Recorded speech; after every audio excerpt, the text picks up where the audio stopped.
శౌర్య శౌర్య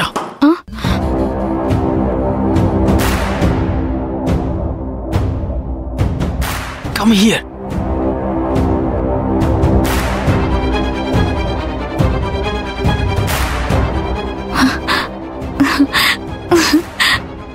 శౌర్య శౌర్య నీ రూమ్ తలుపు తీ. ఇంట్లో వాళ్ళు ఎవరైనా చూస్తే నేను వదిలిపెట్టరు. ప్లీజ్ ఇక్కడ నుండి వెళ్ళిపో. ఇంట్లో ఎవరూ లేరు కదా, నీకు సంబంధం మాట్లాడడానికి వెళ్ళారు కదా, తలుపు తీ శౌర్య.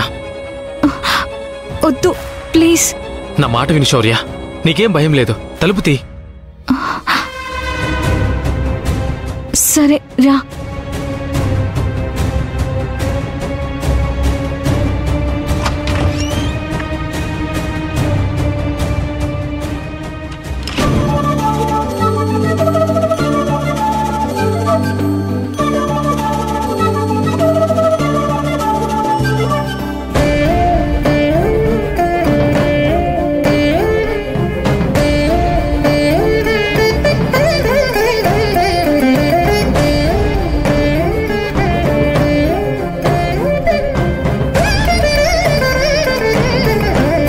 శౌర్య, మనం ఇక్కడి నుండి వెళ్ళిపోదాం.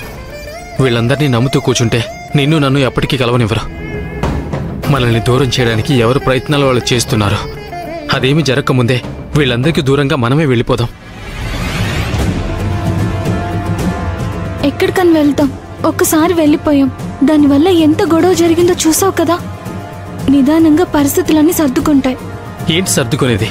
అటు మీ ఇంట్లో వాళ్ళు, ఇటు మా మమ్మీ ఇద్దరు ఈ పెళ్లి జరగదంటే జరగదని చెప్తున్నారు. మనల్ని విడదీయడానికి ఎవరు ప్రయత్నాలు వాళ్ళు చేస్తున్నారు. ఇంకా వాళ్ళని నమ్మి మనం ఇక్కడ ఉండడం కరెక్ట్ కాదు. నా మాట విని శౌర్య, వెళ్ళిపోదాం పద.